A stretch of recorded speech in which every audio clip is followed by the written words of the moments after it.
The armored car rattled and shook as its tracks fought for purchase on the war-torn road, keeping a determined pace despite the treacherous weather.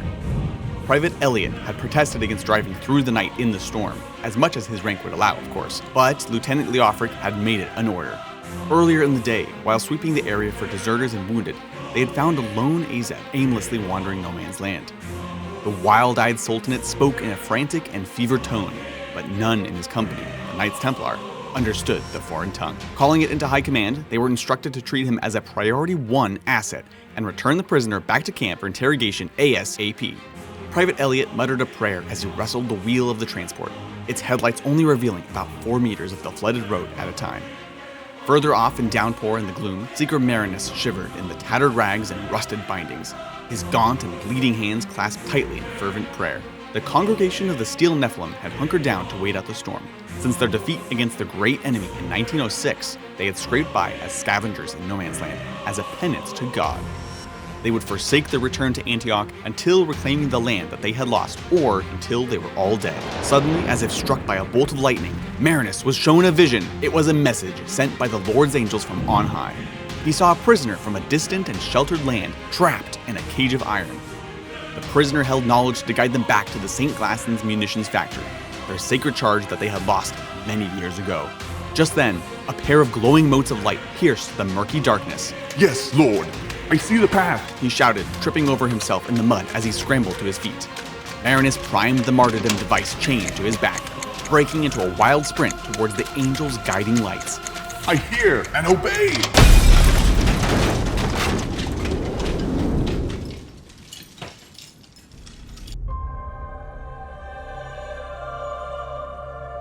In our mission today, both sides will be attempting to capture the prisoners from the wrecked armored car set up in the middle of the table. Brian and Shayne have rolled off and taken turns placing 3 prisoners within 6 inches of the wreckage, and at least 6 inches apart from each other. At the end of each round, the player with the most models within 1 inch of a prisoner controls it, and can move them closer to their board edge for victory points. Prisoners cannot be targeted by attacks or effects since they are mission-critical assets. In the chaos of the ambush, neither side is exactly sure which prisoner is the valuable Sultanate AZ, so they will need to do their best to capture as many as they can if they want to learn more about St. Glaston's munitions. As with all missions in Trench Crusade, there is a list of glorious deeds we can accomplish as secondary objectives shown here. Victory points are scored at the end of each turn as follows.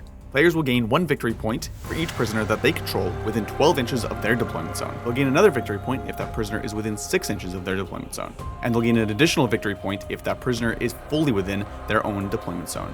Finally, they'll get 2 victory points for each prisoner that they control at the end of the final turn.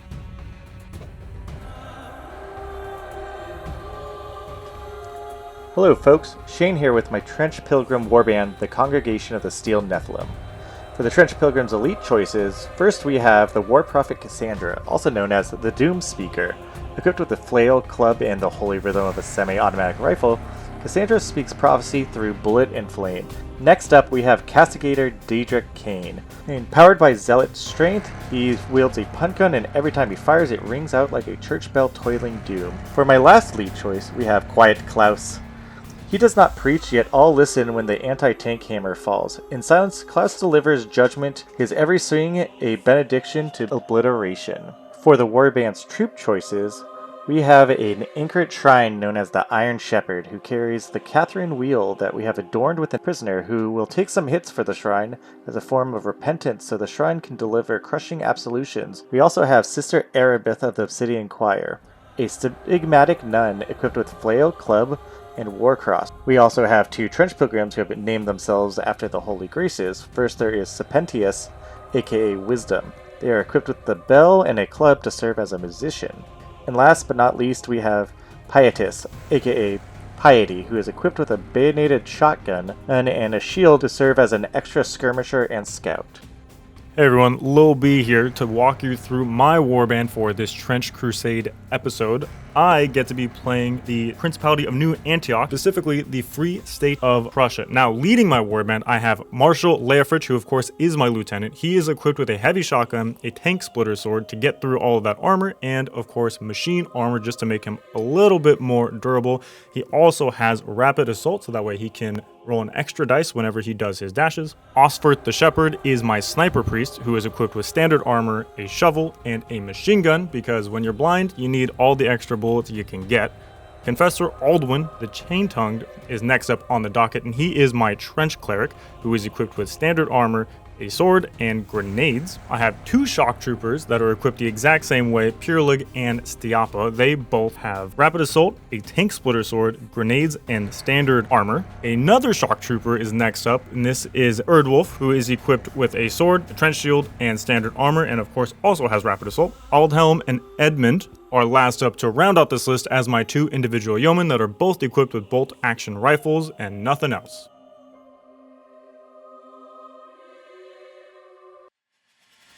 I want to give a special thanks to this series' sponsors, without whose support this simply could not be happening. First, we have Factory Fortress themselves, the creators of Trench Crusade. If you're interested in getting involved in Trench Crusade, the rules are available for free online right now, and you can get the official Trench Crusade models on their MyMiniFactory page.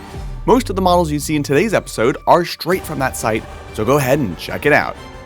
We also want to thank the Baron of Dice, whose high-quality dice are the official dice of Trench Crusade. You can get your own faction dice along with these gorgeous Blessings and Blood Marker dice for your own games of Trench Crusade. And if you use code TITANS, you can get 5% off your next order. With that, folks, it's time to get to the trenches. Let's play. All right, Shane, we are here playing Trench Crusade, and this is actually our first game of our narrative campaign. Adrian and Brian, Trench Brian, played a game previously that you guys have probably already seen. If you haven't, definitely go back and check it out. But for this campaign, I will be playing the New Antioch. What about you, Shane? And I'm bringing the heat, bringing the Trench Pilgrims with their divine wrath. You've been having a blast just coming up with all the narrative stuff for it, and we've been having a ton of fun just getting prepped and getting ready to play this game. We, of course, have a really exciting scenario set up for y'all today, which you've already seen, but I guess we can just kind of dive right into it. All right, yeah, let's get this Trench Crusade started. Let's do it. As part of our scenario today, of course, we have our New Antioch armored transport right here in the middle, and we have our prisoners that are kind of just surrounding it as part of our objectives that we're trying to hold. There are 3, as were mentioned earlier, and we're trying to collect them and pull them back to our lines so that way we can score at the end of the game and potentially get some valuable information in regards to what they know and potentially some later things for the campaign itself. My first fire team is going to be my lieutenant and my sniper priest. My next fire team is going to be a shock trooper with shield and axe, and then also my cleric. And normally, New Antioch only is allowed to have 2 fire teams. However, I am playing Prussia, which gives me a 3rd. So it's going to be my shock trooper with the tank splitter sword and another shock trooper with the tank splitter sword. All right, leading the charge for this reclamation, I have an anchorite shrine, which I will be mounting an ecclesiarch prisoner on the Catherine wheel that he carries as an extra layer of defense. Next, my castigator is flanked by both trench pilgrims. And then in the back, buffing everyone, is my war prophet. My communicate will be moving up to follow up the anchorite shrine, and then flanking all of this will be a Stematic Renan using her speed to move up the field. All right, Brian, because I now have less models than you do, I actually get to go first. Oh, yeah. We're going to start with a bit of a risky play. We're going to have my anchorite shrine dash. In order to successfully dash, I need to roll a 7 on 3 dice, take the 2 highest. Let's see it. Ooh, boxcars, baby. Boxcars. All right, so I will be able to do that now. All right, now that the dash is complete, now we'll just do a regular move to get in range of the prisoners. Passing it on over to me, I'm going to go ahead and activate one of my yeomen, and we're just going to do a move and do a dash. And here is the dash for the yeoman. Ooh, close but no cigar. All right, Brian, then I'm going to follow up by moving my trench pilgrim up. He'll dash and then move. So because he's in range of my musician, he gets an extra dice. We're still looking for a 7 like before. Let's see it. And I will not do that as well. Oh, brutal. All right, so it's okay because we're still staging. The yeoman is going to go ahead and move. We're going to take a shot, and then we're going to try to dash as well. The yeoman is shooting into the anchorite shrine, of course. Now I am at a -2 on this because I have -1 for cover, -1 for range, so I have to really get lucky here. Here we go, looking for a 7. Unfortunately, that's going to be a double ones. And then last but certainly not least is, of course, a dash. Looking for a 7. Here we go. No, not quite. So we're going to activate my Castigator next. Yep. Next, he's going to dash first while he's in range of the musician, and then move, and then he'll be in range to shoot your monk. I don't like this. So this is going to be a 3d6, what's it called? Dash, take the 2 highest. I need a 7. Oh. And I get it. Ooh, nice. Yep, so we have an 8. So I'll allow him to dash, then move. I am going to shoot the punt gun at your monk. That the Castigator gets +1 dice for shooting, and then the punt gun gets +1 shot, what's called dice for shooting as well. Oh, but I'm also at long range, so I'm -1, and you are also in cover because you have a trench shovel. So Yes, we are at a net. I just need a straight 7 on the roll. I'm going to overload the shot with, what's it called, extra shot. So it'll cause a blast, which will hit models within 3 inches if I do hit. So it's gonna be pretty nasty, but because I'm like overloading it, it does have a chance that, or it does blow up in my face. Yeah, so, which, as it should. let's go for it. Let's do it. All right. So I am going to shoot the punt gun. I am looking for a 7. 7. Ooh, And that will nice. be a 9. It connects. 9. So not only does it hit him, it explodes and hits everyone within 3 inches as well. Because the punt gun is a big gun, big guns have big bullets, that I get to roll an additional dice to injure. So it'll be 3d6, take the 2 highest. Let's see it. This, I will be starting on the blind monk. As you should. Here we go. Okay. Because I rolled an 8, you have armor, so it goes down to a 7. That'll be means you get knocked down, you'll get a blood marker, and then you'll get an additional blood marker because I have the shrapnel keyword. Yep. Punt gun shot explodes, and now it'll hit the human. So we're gonna roll. It's 3d6, take the 2 highest, and you don't have any armor, so I want just as high as I can get with 2 dice. This guy is not looking too good, unfortunately. Oh, that is a 9, Yep. which means your human is gone. He's just dead, yeah. The gun will explode and hit everyone around your monk, including your lieutenant. So I will roll same thing as before, 3d6. Take the 2 highest, but this is at -2 because you're wearing heavy armor. -3. -3, wow. Yeah. Oh my! Still got a great roll though. So The punt gun's gonna knock him down, and you're gonna get an additional blood marker. Yeah, well, unfortunately, he can't actually be knocked down because the machine armor says it's just not allowed. Oh wow, that's so good. It's pretty nice. The Sniper Priest is going to go ahead and try to put shots downrange into this Castigator. We cannot allow this guy to shoot ever again. Once is enough, and we'll not let it happen again. All right, this is going to be the first shot, so I have 3 total that I can make, and I can split my shots depending on if you're close enough to my initial target. But, of course, we're going to target the Castigator first. So, plus 2 dice net, so I have 4 dice taking the 2 highest. Here we go. So a 9 on the first shot is going to hit. So let's go to the injury chart. Double 1s. How about that? And I'm good. Perfect. Next shot, rinse and repeat. Is going to go ahead and hit you on a 10. So let's go to the injury chart. It's going to be a 5. Which I have armor, so that would go down to A 4, which is going to give you a blood token on this one. And then the final shot, here we go. It's again going to hit you on a 9, and then we can go to the injury chart again. Now, before I roll this, I'm going to actually spend both of the blood markers that you have on your model because I really want to kill this guy. So now I'm going to have 4 dice picking the 2 highest, looking for a 10 because you have armor. Here we go. Hey, nice. That is going to be a 10, which is reduced to a 9, but that is still a kill. Oh no. I'm activating the War Priest. She is going to move up, shoot you, and then she'll use her loudspeakers to just get some extra movement for everyone around her that can see an enemy. Ooh, spicy. My War Priest is going to shoot at your monk. She gets +2 dice normally, but because you're in your foxhole and also at long range, that I will only get, it'll be -2 dice. So it'll be a flat 7 I need to hit. Let's see it. Ooh, Oh, unfortunately not I don't get it. My War Priest is going to take her special action to use her loudspeakers to deliver a sermon to try to move everyone forward that can see an enemy. I take this on 4 dice, and then I need a 7 for it to be successful. I take the 2 highest. Let's do it. Oh, I just barely get it, but it's just enough to get my War Priest into cover. Makes sense. My first shock trooper is going to go ahead and activate, and we're going to go ahead and move him. Now that he has moved, we're going to go ahead and try to dash with him to get him onto one of the prisoners in the middle. And I do have 3d6 on my dashes because, of course, I am a shock trooper. So here we go, looking for a 7. Oh, we get it on a 7. Last but certainly not least, I am now in range to throw grenades because, of course, I'm playing Prussia, which gives me extra range on my grenades. I will be throwing a grenade at your Anchorite Shrine. There's no penalties for cover. There's no penalties for range with grenades, but I don't have any bonuses either, so we're just looking for a hard 7 on 2 dice. Let's see it. No, not quite. We're going to go for the long bomb charge here, and we're going to move my Schematic Nun up the field, and she's going to try to charge your guy trying to take my prisoner away from me. Ooh, okay. So first I'm going to dash. And because she's a Stigmatic Nun, that she runs faster than everybody else, that she's just jazzed to get into combat. So I need a 7 on 3D dice, take the 2 highest. And we didn't get it. Unfortunately, I was not able to get the dash off, so that was a risky maneuver, so that is the end of her activation. Yeah, well, you know what they say about the best laid plans, Shane. They never work out. Yeah, just roll better. The next Shock Trooper is going to go ahead and activate. He's going to go ahead and move first. I'm not quite in range of my grenades yet. However, I am going to dash because, again, I'm a Shock Trooper. I get an extra dice to dash, and I will not fail like you just did. Here we go. Hey, nice. I get it on a 10, so we'll go ahead and move him again. You're really tempting fate there. Now that I have walked him in range of my grenades, we're going to go ahead and now throw a grenade at the anchorite. And again, we ignore cover, we ignore the range modifiers, so we're just looking for a hard 7 on 2 dice. Here we go.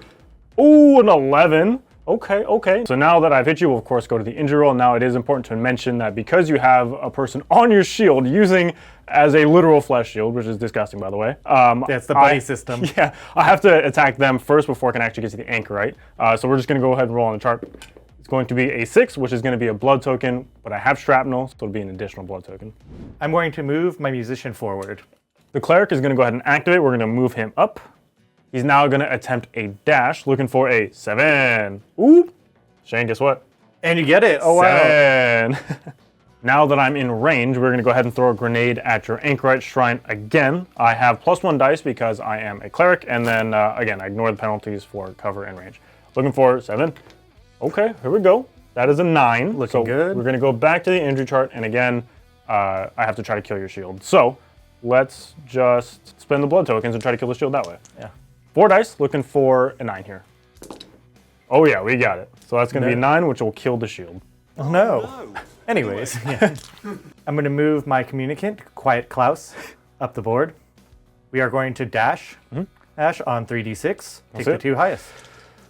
Don't fail again, Shane.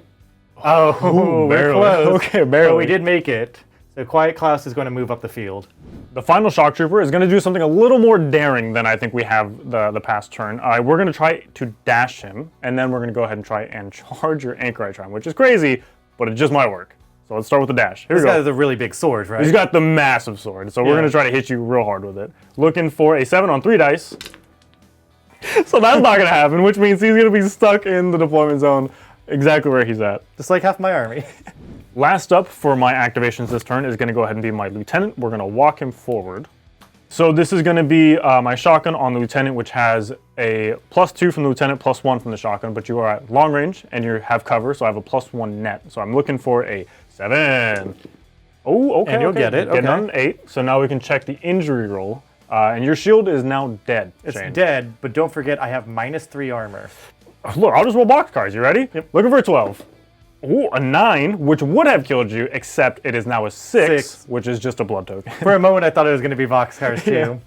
So a couple things to do at the end of the round. Of course, we have to do our scoring, and we need to actually move the prisoners first before we score. Now, we each have control of 1 prisoner, which means that they're going to move 3 inches towards our deployment zone, and then we're going to check where they are on the table in relation to our deployment zone, and that's how many points we'll score. So we'll just move them 3 inches, and then we can come back and check the actual points.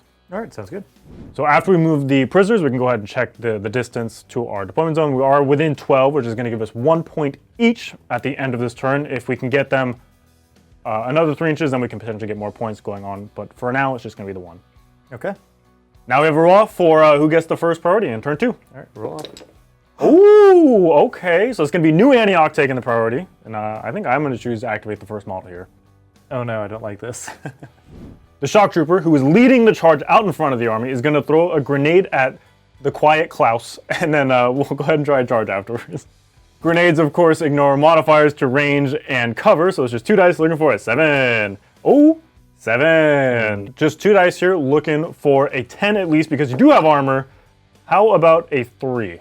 So you're just going to be taking a blood token. Of course, you have a helmet, so you're not going to be taking the effects of shrapnel, so just the 1 blood token. And now the Anchorite Shrine is actually going to take a little bit of the shrapnel as well because he's close enough to Quiet Klaus. But I will be doing this at a -1 dice because it is a frag grenade here. Here we go. Unfortunately, I have to drop the 6, so I roll a 3. You're And minus 3. and I also have a helmet. Yeah, so you're going to be taking absolutely nothing from that attack. Now the shock trooper has thrown his grenade. He's set up his charge, and now he's going to go ahead and roll 2d6 because he is a shock trooper, and then picks the highest into your anchorite. Here we go. Well, I rolled 2 3s, so I guess I'll choose one of the 3s, but that definitely does make the charge. Now for the fighting, normally when you're fighting into the anchorite, it does cause fear. However, I was within 8 inches of my cleric when I started the activation for my shock trooper, which means I ignored the effects of fear for his activation. I do have a +1 dice to my attacks because I am a shock trooper, but I don't have a cool weapon, it's just an axe. So we'll just roll a dice and see what we get. Well, a 10 on 2 dice is enough, and then we can go ahead and check the injury. You still have armor, which is -3 here, yeah. so I need a boxcars. That's going to be a 1, which is exactly nothing. The War Prophet is going to take a shot at your blind monk and try to get rid of him. Sounds good. Looking for a 7. 7. Ooh, bang And on the I will money. hit. Nice, nice. The War Prophet is going to use both of the blood tokens on your blind monk to try to increase the injury rate. Right, so this is going to be 4 dice, take the 2 highest. Yeesh. Okay, so it's going to be an 8. I do have armor, which will reduce it down to a 7, which will give me just another blood token, and then I will also be knocked down. The sniper priest did not like that you took a shot at him, so we're actually going to return fire, except this time it's going into Quiet Klaus because I want to strip tough off him if I can. So looking at the dice pool, I have 2 dice base, of course, but I have +2 for being a sniper priest. You are in cover, so it's -1 dice, but I am within short range, so not an additional minus for that. So I have 3 dice here, looking for a 7. Okay, so the first shot will get a 10. Looking at the injury chart, you do have armor, so it's going to be -1 to this. So 6 goes down to 5, which is just going to be a blood token. Okay. We'll go ahead and do the next shot, same thing. It will hit you on a 9. So now the injury roll, again, -1 for armor. Is going to be 7 down to a 6, which will be another blood token. Final shot, going into Quiet Klaus. Here we go. Did you not hit me? It did not hit you this time, Shane. Unfortunately, that is a 6. So close, but no cigar. With that, I think we can call his activation completed. It's time to activate Klaus. Klaus. Klaus. Klaus. So fun to say. Hey, we're going to try to free up the Anchorite Shrine. Charge Klaus into the guy that is in combat with the Anchorite Shrine. So I don't have to roll because it automatically within 6 inches. Klaus gets +2 dice when he's swinging in melee. Okay, so we're looking for 7. 7. Oh, yeah. And we'll get that with a 10. Now that I hit, that Klaus is going to go to try to injure you, which he gets +1 dice. And the big thing about him is he ignores all armor. So that I will just need a 9 or higher. Yeah, let's see it. Oh, you better not kill him, Shane.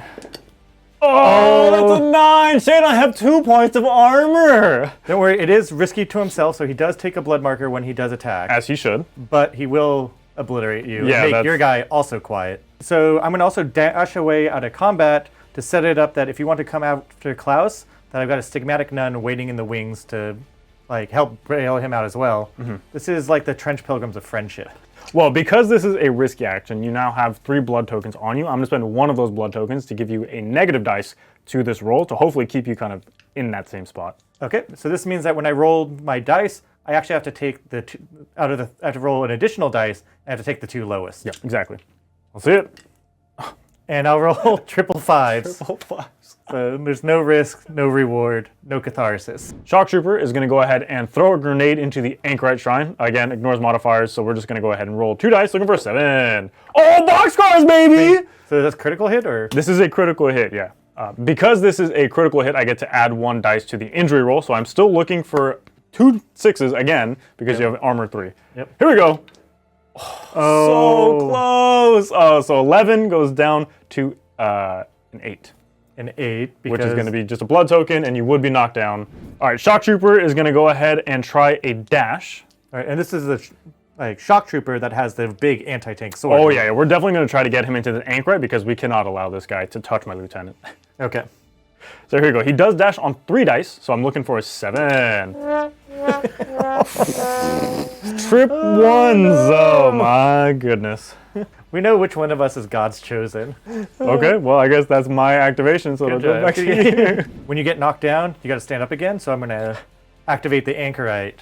which now that means my movement and my charges are halved, so he's not as threatening to you, but I can at least get him to stand up so he's not going to be taking extra damage for being down, and then I can get him to the other prisoner and start getting him to head to my side. Yeah, that makes sense. Shock Trooper the second is going to go ahead and activate now. We're going to start with a dash because I need to get into Klaus before you can activate him again on your next turn. So this is my only way to do it, really, so we'll just hope it goes well. So this is the dash. I get 3 dice because, of course, my Shock Trooper looking for a 7. That will go off on a 7. So we'll go ahead and dash him, and then we'll get going. It finally had to start working. So next up, we're going to go ahead and throw a grenade into Klaus. I, again, ignore all the modifiers and such. But here we go, looking for a 7 on 2 dice. Excellent. We're just going to move very swiftly on into the charge. I do get to roll 2 dice, and I get to select the highest one because that's one of the rules on the Shock Troopers. I will take the 6, of course, and not the 1, which means we do make the charge. Man, you're schmoovin'. Oh, yeah. I have +1 dice to my melee, so we're looking for a 7 on 3 dice, which I will, of course, get on a 10. And then when we go to the injury roll, because you have armor, I can just set one of my dice to a 6 because this is a tank splitter sword, and we are particularly good at cleaving through the armor. And then I'll just roll the other 2 dice as normal. So you just need a 4 up. I'm hoping so. There we go. That's a 4 up. So Klaus will die. However, you're tough. He's tough. Yeah. Which means you will actually just stand back up, and I need to kill you again. But we've gotten the first one out of the way. The Sigmag Nun is going to dash at you. She gets 1 extra dice when she's doing this. Let's do it. So I need a 7 on and take the 2 highest. Let's see it. Oh, there it is. That's an 8. That's an 8. So she'll be able to dash up 8 inches, and then I will charge. Yep, makes sense. And she's within range because she has an 8-inch movement, so she'll automatically make her charge. She has 2 weapons, attacking with the flail. That's going to be 4 dice. And that will hit. Yep, that'll do it. I'm looking for a 9 to kill, 7 to wound. And it will not go off. So 4 would be a blood token. It's actually reduced to 3 because I do have 1 point of armor, but it's still the same result. It's going to be a blood token. Okay. And now I'll do the offhand attack. Oh, okay. It hits. Which will hit. And again, you need just a flat dice, so you're looking for a 10 because I have armor. Okay, here we go. Oh, 9 was reduced to 8, which is going to be a blood token and then also knocked down. Nice. The yeoman is going to activate. We're going to go ahead and move with him first, and then we will probably take a shot and then do some other stuff. But start with the move. Next up, we're going to shoot with the yeoman into the anchorite. This is going to just be 2 dice. There's no pluses to hit. There's no minuses to hit. So looking for a 7. Oh, that's a 10. Okay. We'll go to the injury chart. Just needing boxcars because you're -3 for your armor. How about a 4 down to a 1, which is exactly 0 things. I wasn't expecting to do much with the shot, but I am going to try a dash to try to contest the prisoner from you. So looking for a 7. That is not a 7, Shayne. We're going to activate my Trench Pilgrim. He's going to move up, and then he's going to dash forward to try to get more bodies onto the prisoner to bring him back. Makes sense. This will be on 3d6 because he's within range of the musician. Ooh, nice. All right, and I'll get that with a 9. Nice. The cleric is going to go ahead and activate. We're going to start by throwing a grenade at your anchorite shrine. This is the grenade from the cleric into the shrine. 3d6, here we go. Oh, that'll hit you on an 8. You did it! Finally. Yeah. At the injury roll, I'm not going to spend any of my blood tokens because I'm trying to build up all of these blood tokens. That way, eventually, when I go in with a real weapon, I can actually just kill this guy. So here we go. Just 2 dice. Looking for something. So that is a 3. And you have 3 armor, which goes down to 0. Yep. So but a 1 is all you need to be nothing. So that is actually just nothing again.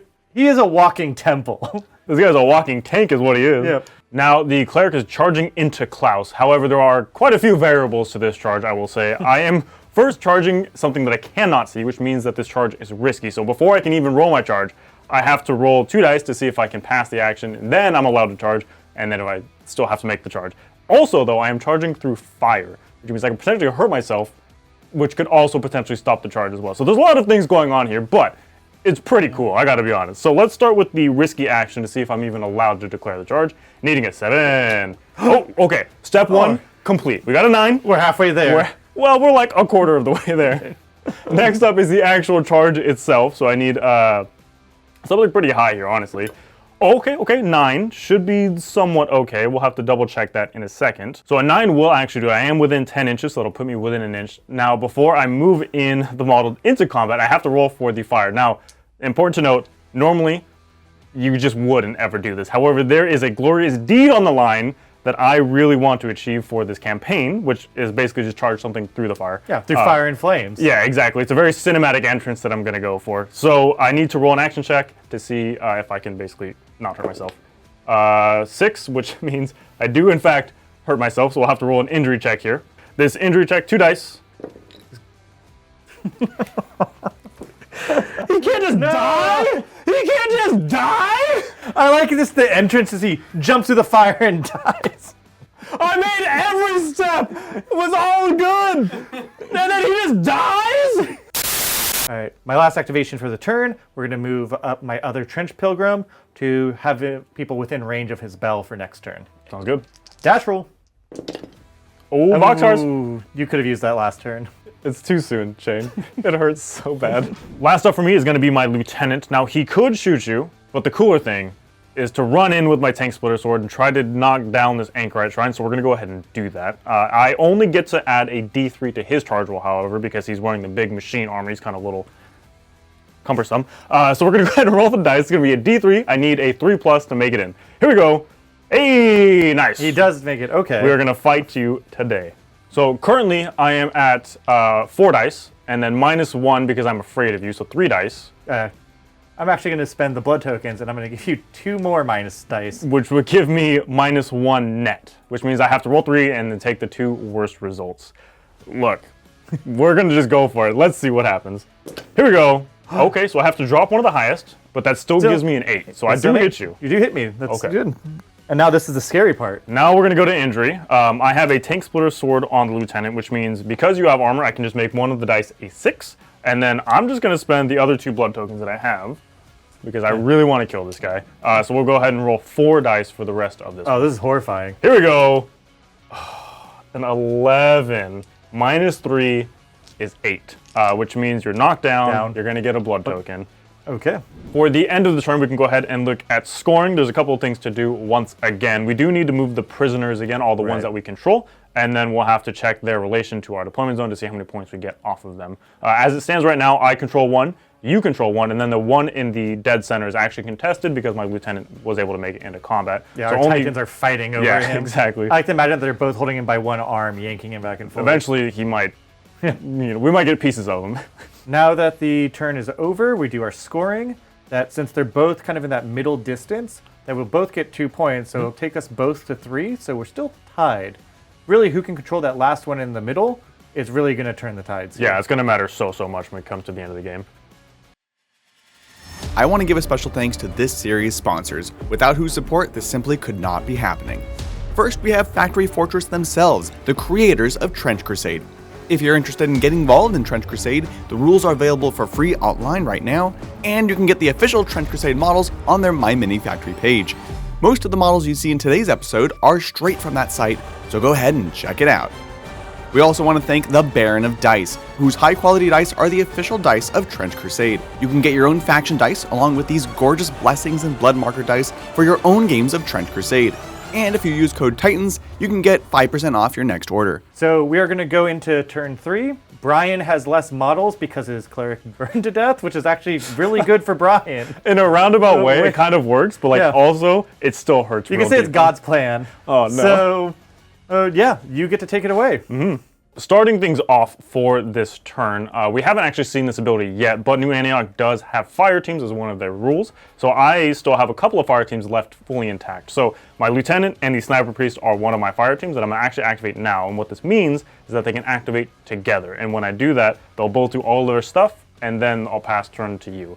Oh no. Yeah, it's going to be, hopefully this will be a big turn for me, but we'll have to see how it goes. Oh no.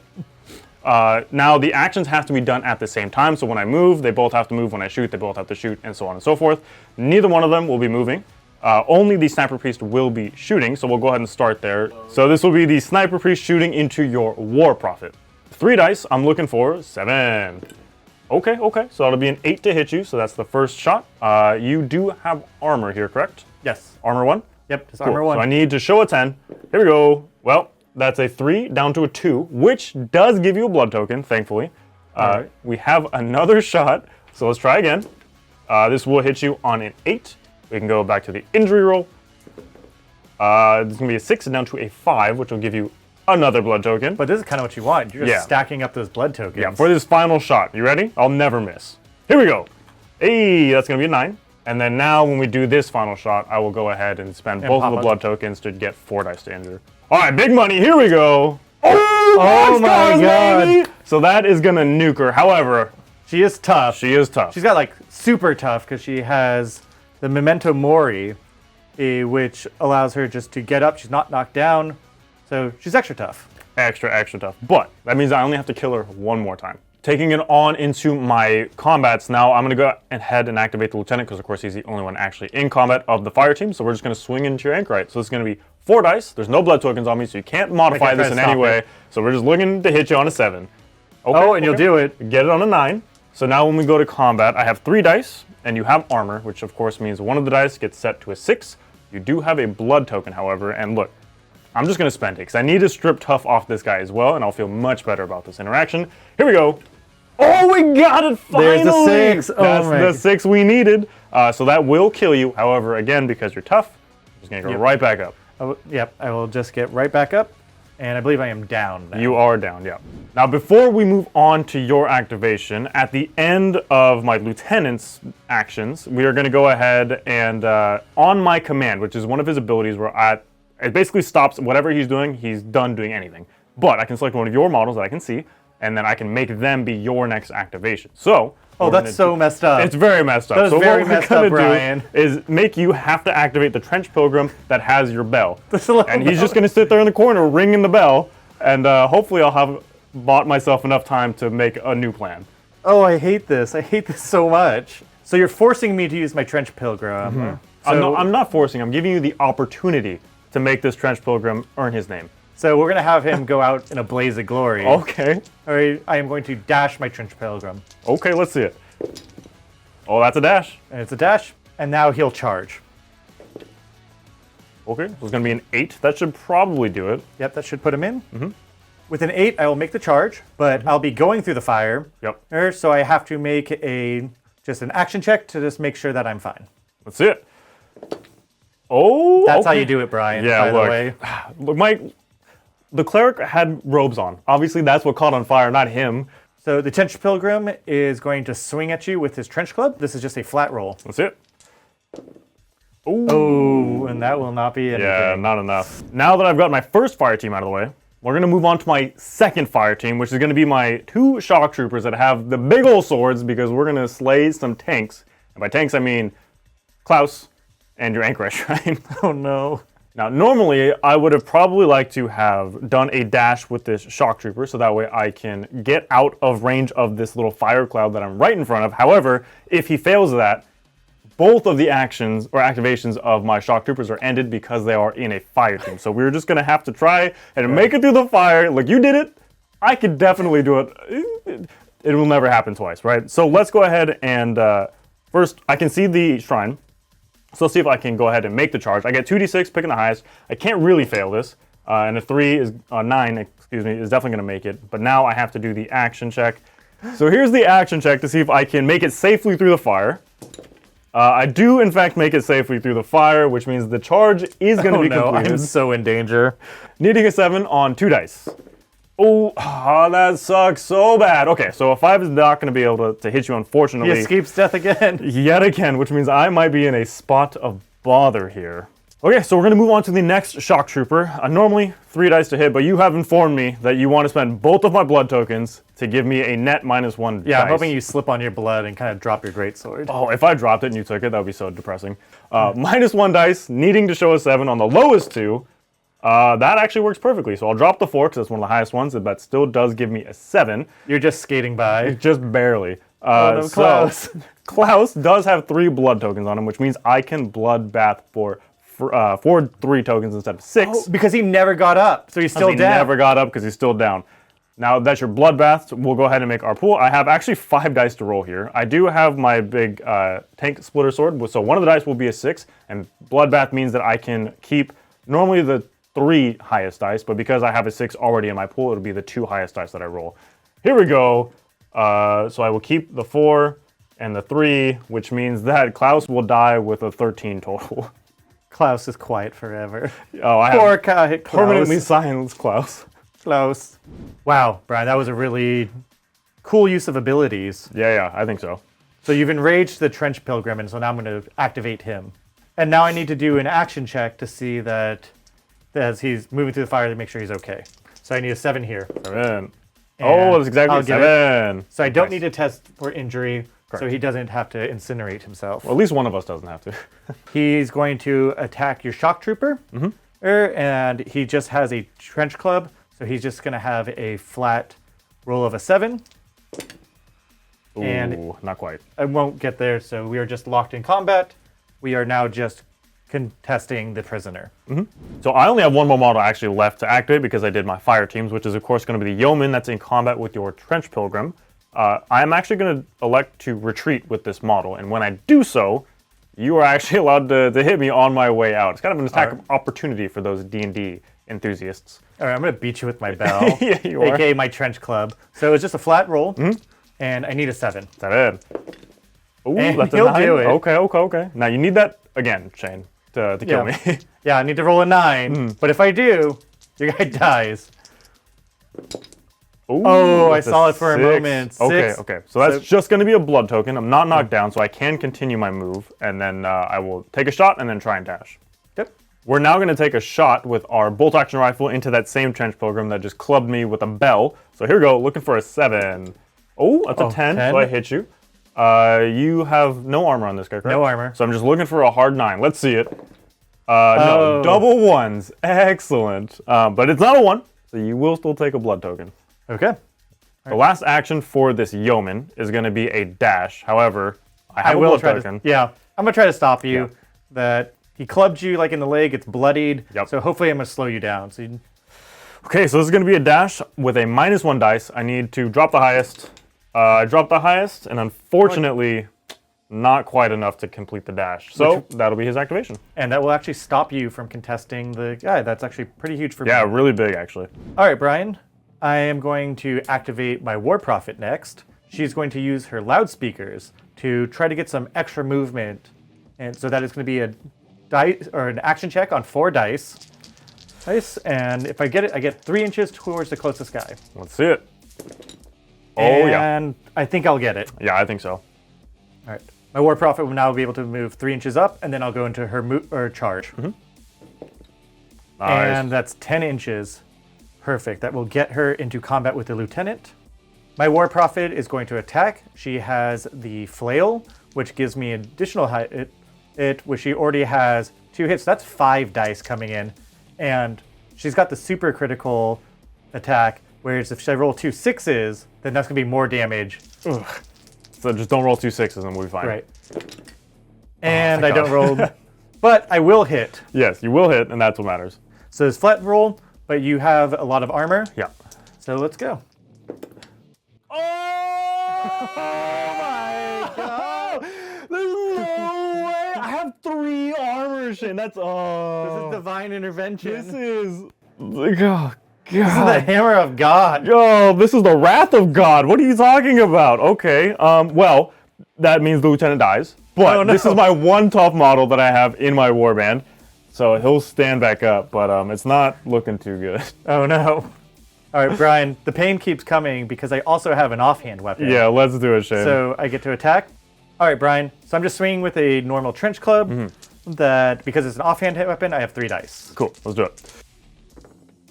Nice, that'll All hit. right, get a hit. You are down. I am down. I do have a blood token as well, I won't spend the blood token, but I will get an extra dice. because I'm down. Yep. All right, and that will be 10, which is reduced to 7, which will just give me an additional blood marker. So you have no more activations. So I'll go ahead and I'll just go straight in with my anchor at shrine. Sounds good? And we're going to try to go to finish off the lieutenant. Yeah, that makes sense. So he'll get to attack with the Catherian wheel. So I'm going to swing with the Catherian wheel that has the broken body of my Seeker of Absolution on it. That's so morbid. Yeah, it is. So it's going to be 5 dice because it gets +2 to hit in melee and then gets an additional 1 because he's using the wheel. Yeah. Oh, that's so many dice. And that will be a That's critical strike. Okay.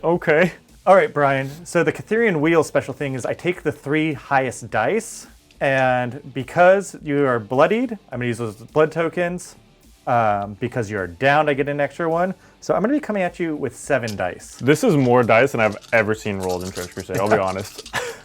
Yeah, keep on rolling. Oh, you keep the highest. Yeah, so he's definitely dead. Yes. It'll be a 14. Even with your -3, it's not enough to save you. Yeah, so he is actually dead this time. So just crush, crush, crush. Oof. He still has his mace, which now I will swing into The Shock Trooper. the Shock Trooper. It's an offhand, so it's -1 to hit, so it's 3 dice, needing a 7. 7. Let's see it. And I will get another critical strike. Yep, as you do. And the Bone Breaker mace, as you can get by the name, gives you an additional dice to injure, so this will be 4 dice to injure. Yep, let's see it, Shane. Yep. I do not get to keep the 3 highest, though. Yep. No, it doesn't matter, Shane. He's dead. Yeah, he's dead. Okay. All right, the Anchorage Shrine clears the point. Yeah. Brian, the anchor, it's not done, and he's going to keep on going. Yeah. So he's going to move forward, and then I will try to dash to get control of the prisoner. Yeah, this dude is the gift that just keeps on giving. So I moved up and time to dash. Yep. You do have a blood token on your Anchorite Shrine, which means I'm going to spend it to try to make this fail, if I can, because I would like to hold a prisoner, at least, going into the next turn. All right. So it's going to be 3d6, take the 2 lowest. And, yep, I'm not able to grab it. Oh my gosh. Brian, you did have that big play, but now you let me have chain activation after chain activation. And I have one more activation for you, and that's the Stigmatic Nun fighting your last Shock Trooper. So the Nun's going to start with her flail. Oh, so she gets +1, and then the flail gives her an additional dice. Sweet. All right, so looking for a 7. 7. Oh yeah. All right, we'll just get that with a 9. Because you have 1 armor, I will need a 10 or higher to kill. Oh, we're just trying to injure. You better not do this, Shane. Oh, thank you. Oh, we're close. You are injured, though. Yeah, so that'll be a 7 on the table, which means I am knocked down and get a blood token as well. Okay, and the Nun does have a second attack using the Trench Club, so we'll do that now. Yep. And so we need a flat 7 on the dice. We'll get that with a 9. Nice. And then I will spend the blood token. Yep. Because you're downed, and so it'll give me 2 extra dice to try to see if I can cap you. So I need for a 10 still. 10 on the dice. And, we're so close. close. Oh my gosh, okay. Well, that would have been down on the result, but because I'm already down, it just gives me an additional blood token. So you're back up to 2 now. Yeah. And with that, that will be the end of the turn. Taking it into the scoring for the end of the turn, of course, now we have to check to see the control of the prisoners and then to move them as well. I currently have 1. You actually now have 2 because you were able to snag the 1 in the middle. So we'll go ahead and move them there 3 inches towards our respective deployment zones and then check to see how far they are in relation to our deployment zones to see what we score. Yep. So I've lost more than half of the models in my warband, which means I have to go to route checks. So this will be a leadership test before we actually go on to scoring to see the points that we score for the end of the turn. If it's just an action check, I need to roll obviously 7 or higher to pass. If I fail, my warband just kind of runs away. They're tired of being here. Well, look, God was on your side today, okay? I get it, I understand. I get not happy with it. Points. Yeah, we're gonna go back, we're gonna make an altar, we're gonna go to the shrines, and we're just gonna try again next time. Needing a 7 to stick around. No! Wait, but that's actually good for you. I don't think you want to hang around anymore. You know, actually probably not the worst thing, because if I stayed, you probably kill every single one of my warband. It just feels bad, you know? We are the Lord's righteous warriors. Yeah. Never would we flee from whatever you are, I guess. More righteous warriors. Yeah, but less righteous, clearly. So because I have routed now, the game actually ends exactly as is, which means we're not going to move the prisoners any further, but we still maintain control of them for purposes of scoring. So you'll be getting 2 points for the ones that you have. I'll be getting 2 points for one that I have for the end of the game. But as far as the rest of the scoring goes, we're not actually going to be able to score anything else at the end of the turn. So don't despair, Brian, because you do get away with 1 prisoner, and we don't actually know which prisoner is the prisoner that has the information that we need. This is true. This is very true. So it would be very upsetting if I took 2 of the wrong ones home. That would be just the perfect conclusion to this game. Like, I waded through the fire to get this information. I think I definitely deserve something, you know? Right. All right, Shane. This was an amazing game of Trench Crusade. Of course, this is the second episode of our narrative campaign. So if you haven't, again, watched the first episode, go back and do so. And make sure to check out the post game that we're going to be doing in a separate video after this one. Yeah. But again, amazing game, Shayne.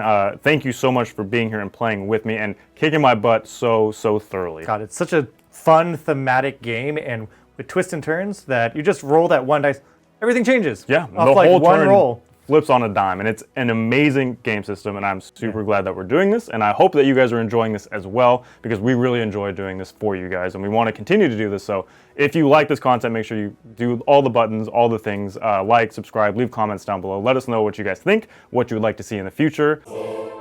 Speaker Cassandra rejoiced as the heretics fled into the storm, shouting hymns of triumph over her loudspeakers as the fiends of Antioch scurried away on all fours. The congregation of the Steel Nephilim had extracted a bloody tithe from the slaves of the great enemy. Her warriors had even liberated a wayward prisoner from their rolling prison of iron, perhaps the captive from their divine vision that would guide them back to hallowed Glastons. Truly God was with them this blessed eve, for Cassandra's flock emerged largely unscathed from the firefight. Quiet Klaus, wounded in battle, sits in ponderous meditation as the communion of the Metachrist courses through his veins. Will he recover from his grievous wounds stronger than ever? Castigator Diedrich Kane also lies injured on the field of battle. Will his faith hold true and help him survive the night, or will he succumb as his faith leaves him? The forces of Antioch are broken and routed, with many fallen warriors.